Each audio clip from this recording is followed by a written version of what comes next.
Hello everyone, I am Vishali.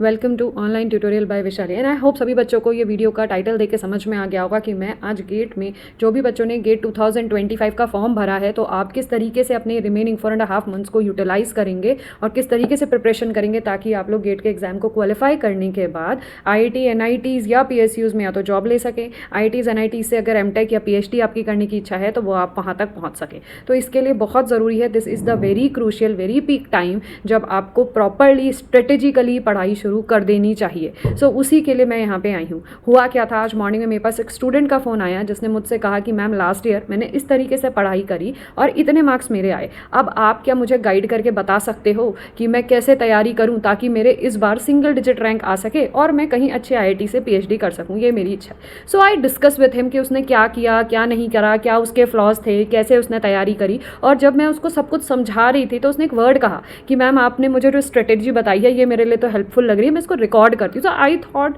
जब वो बच्ची मेरी बातों को रिकॉर्ड करी, why should not I record my all things और आप सबसे शेयर करूँ।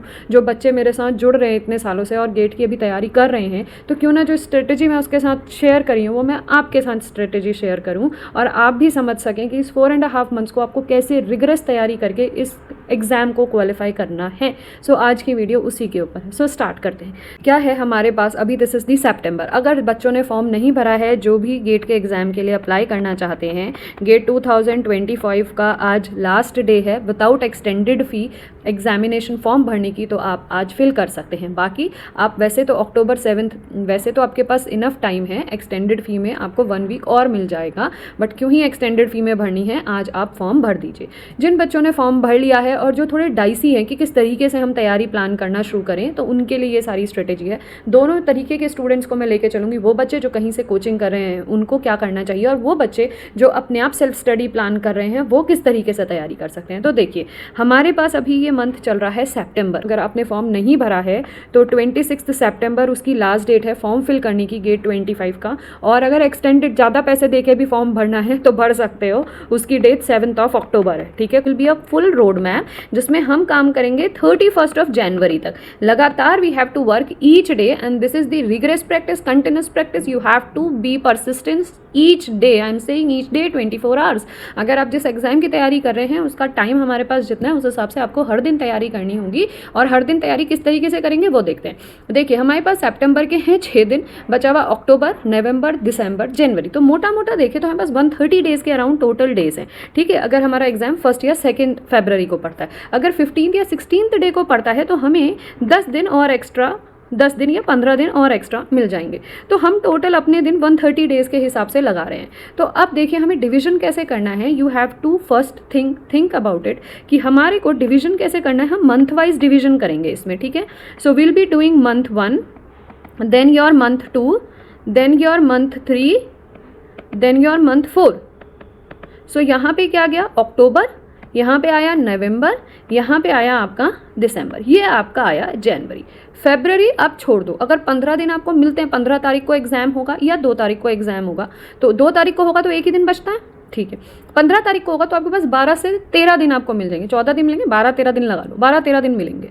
तो उनको हम एज ए डिवीजन के तौर पर बाद में यूज़ कर लेंगे, उसको अभी आप छोड़ दीजिए।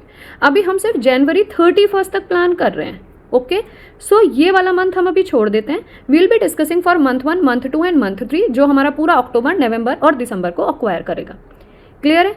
अब हम अक्टूबर, नवंबर, दिसंबर में जो सब्जेक्ट्स हमें तैयार करने हैं उनकी पूरी स्ट्रेटेजी बनाएंगे कि कौन कौन से सब्जेक्ट्स हम अक्टूबर में करेंगे, कौन से सब्जेक्ट्स हम नवंबर में करेंगे और कौन से सब्जेक्ट्स हम दिसंबर में करेंगे।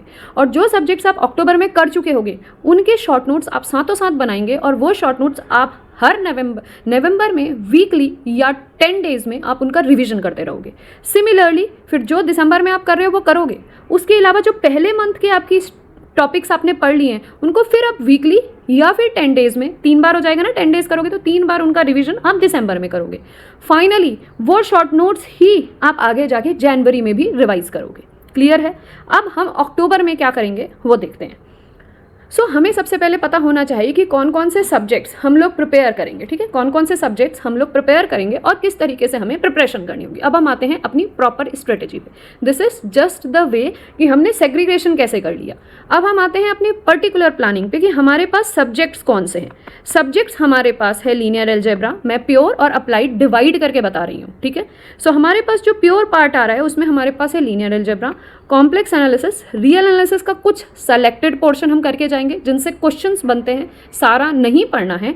उसके अलावा हमारे पास है ग्रुप थ्योरी, मॉडर्न अलजेब्रा का, और रिंग थ्योरी। अगर फील्ड थ्योरी आपने पढ़ लिया हो तो आप कर सकते हैं, जिसमें हार्डली 1 या 2 क्वेश्चन आते हैं। बेसिकली रिंग थ्योरी और ग्रुप थ्योरी करके जाएंगे तो मैक्सिमम मॉडर्न अलजेब्रा कवर हो जाएगी। तो मैं इन्हीं 2 को लेके अभी चल रही हूँ।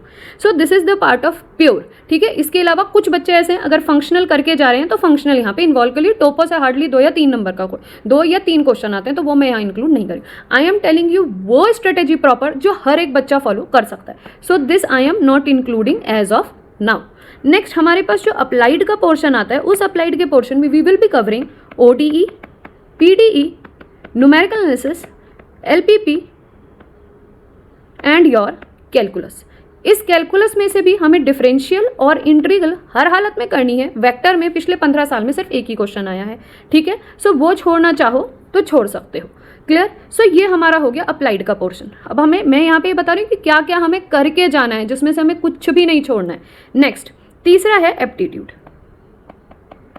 ये मत सोचिएगा मैथ्स वाले हैं तो एप्टीट्यूड तो उल्टे हाथ से हो जाएगा, वो कहने की बात रही। क्वेश्चंस ऐसे आते हैं जिसमें अगर आप हल्की फुल्की प्रैक्टिस करके जाएं, हल्की फुल्की मतलब कि हफ्ते में 3 दिन दें उसको, या हफ्ते में 2 दिन दें, और लगातार 4 महीने तक हफ्ते में 2 दिन या हफ्ते में 3 दिन देंगे, then your outcome will be good और वो इम्प्रूव्ड आउटपुट होगा। अगर आप एप्टीट्यूड के 5 ही क्वेश्चन कर पा रहे हैं, 5 ही नंबर गेन कर पा रहे हैं, तो हफ्ते में 3 दिन दीजिए एप्टीट्यूड को, 40 मिनट ही दीजिए, लेकिन वो 5 नंबर आपके 8 या 9 नंबर तक आपको पहुंचाएंगे। तो हमें वो काम करना है। ये मत सोचिए कि प्योर और अप्लाइड हो गया तो हम एप्टीट्यूड मैथ्स वाले हैं कर लेते हैं, वो टाइम गया, ठीक है। So you have to work hard because competition level is increasing day by day. Finally हमें ये सब सब्जेक्ट्स करके जाने। अब ये सब्जेक्ट्स हम कैसे करेंगे, इसमें आप एक प्योर एक अप्लाइड या 2 प्योर और 1 अप्लाइड उठा सकते हो, या 2 अप्लाइड और 1 प्योर उठा सकते हो according to your interest, okay. आप मंथ 1 में कंप्लीट करोगे। फॉर एन एग्जाम्पल मैंने लीनियर अलजेब्रा लिया। लीनियर अलजेब्रा हर बच्चों को पसंद होता है। लीनियर अलजेब्रा ना आसान है ना डिफिकल्ट है, एक मॉडरेट लेवल का सब्जेक्ट है जो आपने अपने BSc में पढ़ा ही होता है और आपने अपने MSc में भी वो कवर किया होता है। तो आप लीनियर अलजेब्रा बहुत अच्छे से कवर कर चुके होते हो पहले, ठीक है। अब उसे कॉम्पिटिशन लेवल के हिसाब से ब्रशअप कैसे करना है वो आप देखेंगे। इसके अलावा आपने इसमें LPP ले लिया और LPP के साथ आपने PDE, ODE कोई भी एक सब्जेक्ट और उठा लिया। तो इस तरीके से कॉम्बिनेशन आपको मंथ 1 में बनाना है। ऐसे ही कॉम्बिनेशन आपका मंथ 2 में चलेगा, ऐसे ही कॉम्बिनेशन आपका मंथ 3 में चलेगा। जो सब्जेक्ट आप मंथ 1 में पढ़ चुके हैं उन सब्जेक्ट के आप साथ में शॉर्ट नोट्स बनाएंगे और साथ में आप इसको कैसे रिवाइज करेंगे। लेट हमने लीनियर अलजेब्रा उठाया, लीनियर अलजेब्रा का एक टॉपिक किया, उस टॉपिक के साथ हम उसी दिन उनके PYQs करेंगे, उस टॉपिक के PYQs करेंगे, और हम कुछ और क्वेश्चंस बुक से देख के भी पर्टिकुलर टॉपिक के टॉपिक वाइज क्वेश्चंस कर सकते हैं। तो हमें समझ में आएगी कि टॉपिक में क्या है, टॉपिक में कैसे क्वेश्चंस PYQs में पूछे जाते हैं। तो हमें ये भी क्लैरिटी मिल जाएगी कि गेट में इस टॉपिक से कैसे क्वेश्चंस आते हैं। क्लियर है। एक सेपरेट रजिस्टर बनेगा शॉर्ट नोट के लिए, एक सेपरेट रजिस्टर बनेगा आपके PYQs के कलेक्शन के लिए। अगर शॉर्ट नोट्स ना बनाने आते हो तो कमेंट के द्वारा बता देना, मैं नेक्स्ट वीडियो में शॉर्ट नोट टेक्निक भी ले आऊंगी, ठीक है। तो हमने यहाँ पे शॉर्ट नोट्स बनाए टॉपिक वाइज, हमने यहाँ पे PYQs सॉल्व किए so that will be clear about how we have to solve the PYQs उन कॉन्सेप्ट को लगा के। सेम फॉलोज फॉर LPP में आपके 5 चैप्टर्स ही हैं, ऐसे ही 6 चैप्टर्स आपके PDE में। तो आप 1 महीने में ये सारे टॉपिक्स कर सकते हो। जब ये टॉपिक्स आपने करे 1 महीने में, तो ये नहीं है कि पहले दिन लीनियर अलजेब्रा का एक टॉपिक पढ़ लिया, भाई वो पूरे महीने नमस्ते बंद रही कॉपी। नहीं, यू हैव टू डू, अगर जब सेकेंड चैप्टर करेंगे तो 1 दिन निकाल के फर्स्ट चैप्टर का रिविजन करेंगे। अब वो रिविजन टेक्निक भी आपको चाहिए कि रिविजन कैसे करना है कंटिन्यूअस, वो भी आप मुझसे पूछ सकते हो, कमेंट के द्वारा बताओगे कि रिवीजन टेक्निक चाहिए तो I provide you a video कि रिवीजन किस तरीके से आपको करना है and how you can make your revision fruitful for you, ठीक है। ये समझ में। नेक्स्ट में आप कॉम्प्लेक्स एनालिसिस ले लीजिए, इसके साथ आप न्यूमेरिकल एनालिसिस और ODE ले लीजिए, ठीक है। थर्ड में आप रियल एनालिसिस, क्योंकि कुछ 5 टॉपिक ही हैं उसमें से कवर करने वाले। उसके अलावा ग्रुप थ्योरी, रिंग थ्योरी ले लीजिए। यहाँ पे आपका बच गया कैलकुलस, ठीक है। तो इस तरीके से मैंने डिवाइड किया है, आप अपने अकॉर्डिंग डिवाइड करिए, आपको जैसा डिवीजन करना हो। जब आप कैलकुलस करेंगे तो याद रखिएगा वीकली 1 घंटा या 2 घंटा आप निकाल के रखेंगे, 1 घंटा मॉर्निंग का, 1 घंटा इवनिंग का, जिसमें आप लीनियर अलजेब्रा के शॉर्ट नोट्स का और जो PYQs आप सॉल्व कर चुके हो उनके क्वेश्चंस आपने लिखे होंगे, सॉल्यूशंस लिखे होंगे, क्वेश्चंस देख के आप उनको दोबारा सॉल्व कर सकते हो। तो वहां आपने वो वाले PYQs सॉल्व करने हैं जो आपसे एक बार में हो जा रहे हैं, उनको आप क्रॉस कर देंगे। जो आपको पहली बार करने में डिफिकल्टी हुई थी ना, वो वाले PYQs आप नेक्स्ट मंथ में सॉल्व करेंगे, ठीक है।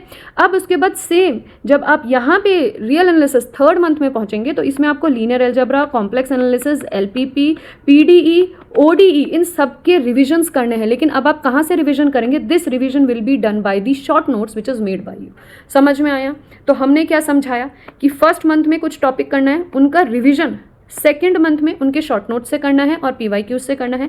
3rd मंथ में जब आप नया टॉपिक फिर पढ़ेंगे तो वो जो रिवीजन आप कर चुके होंगे दोबारा रिवीजन आप 3rd मंथ में भी करोगे। साथ में इसके टॉपिक्स जो आएंगे वो भी कैरी फॉरवर्ड रिवीजन होता रहेगा। तो इसमें पता है क्या होगा आपको कि जब आप रिवीजन इस तरीके से करेंगे तो you will not able to feel problem कि एंड ऑफ जनवरी में मैं आ रही हूँ और मैम मुझे अब टॉपिक याद नहीं क्योंकि मैंने तो अब OD-PD करनी शुरू कर दी, लीनियर मैं भूल चुकी हूँ। तो ये क्वेश्चन बहुत बार मेरे से स्टूडेंट्स पूछते हैं कि मैम अभी अप्लाइड चल रहा है और रियल का रिवीजन कैसे करें, या फिर अगर इस समय लीनियर चल रही है या प्योर चल रही है तो अप्लाइड को कैसे कवर करें। तो बच्चों जब भी आपका टॉपिक एक फिनिश हो और वो फिनिश होने से पहले ही आप उनको टॉपिक बाय टॉपिक भी रिवाइज करिए, then completion of that topic, next topic जब चल रहा हो तो उसके लिए टाइम निकाल के फिर रिविजन करिए। सो 2-3 महीने you have to use the staircase way to do the revision, तभी आप एक चेन प्रोसेस में आएंगे और लास्ट तक आपको चीज़ें याद होंगी। इट लुक्स लाइक कि ये नहीं हो सकता, बट आप जब BSc कर रहे थे, आप जब MSc कर रहे थे या आपने 11th-12th किया, यही प्रोसेस अपनाया था या नहीं?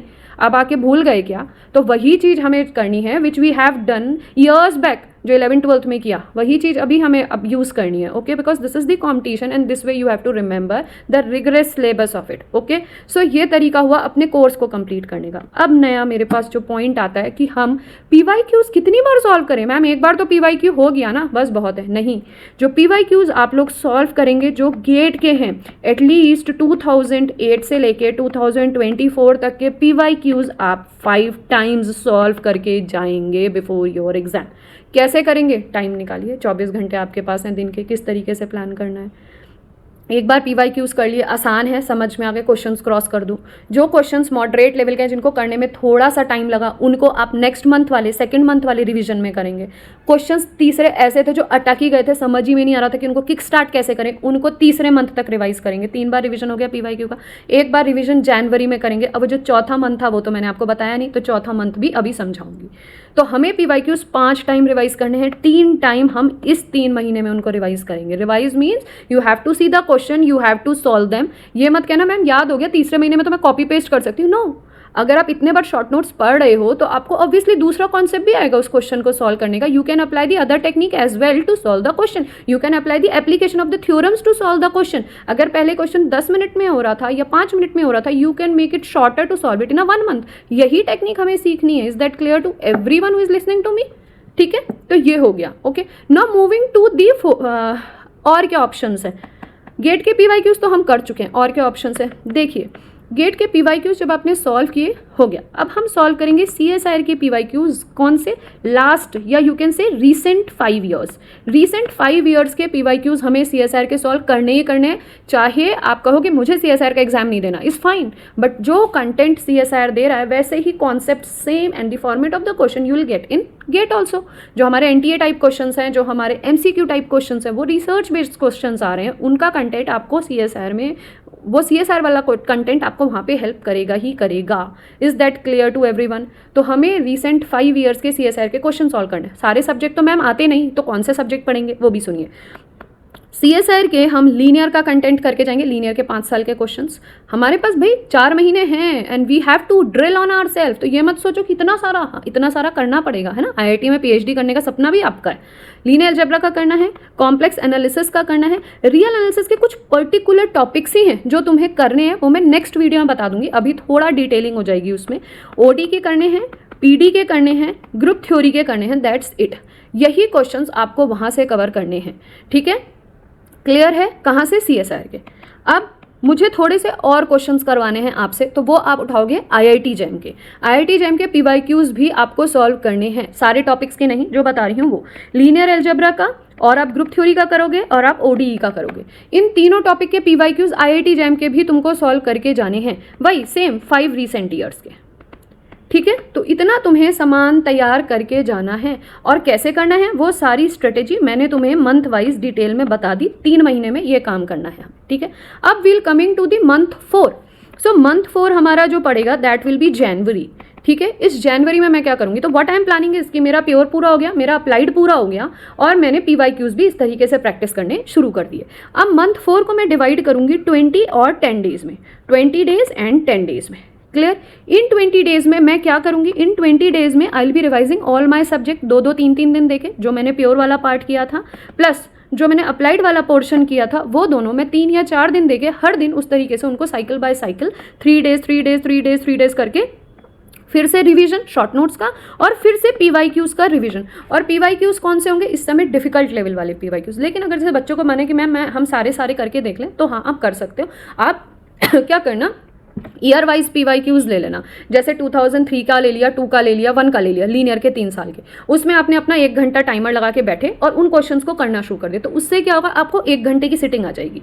ठीक है, फिर उसके बाद आप जो 20 डेज में आपने पूरा रिवीजन कर लिया, बचे हुए 10 डेज में आप क्या करोगे, 10 डेज में आप लोग क्या करोगे, पूरा क्वेश्चन पेपर सॉल्व करोगे, that full with 3 hours sitting. तो लास्ट 7 डेज, जो फर्स्ट 7 डेज हैं, every day you have to sit for 3 hours and you have to practice question papers. तो लास्ट 7 ईयर्स के क्वेश्चन पेपर्स आप 3-3 घंटे की sitting में कर चुके हो।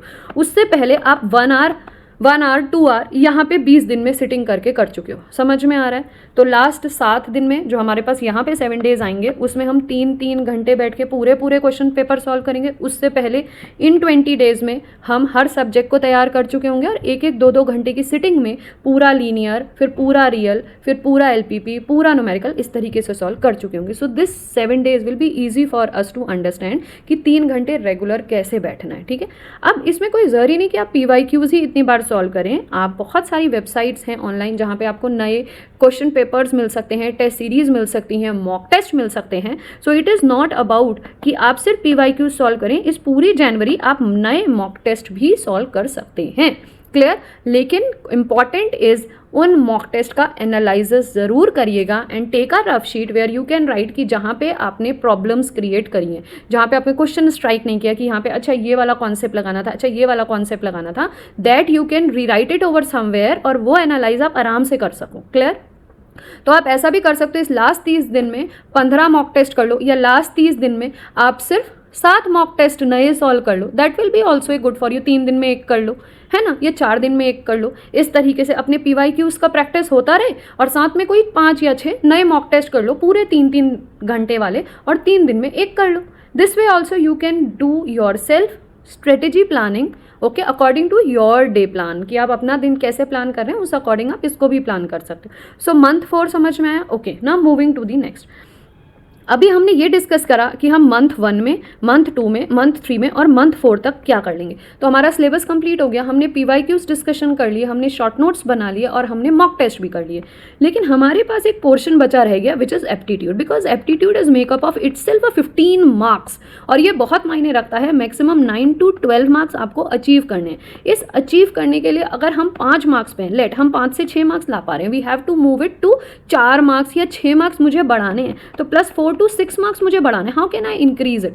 सो what you have to do, every week आज से लेके प्रण कर लो, हफ्ते में 2 दिन या हफ्ते में 3 दिन, इट्स योर चॉइस।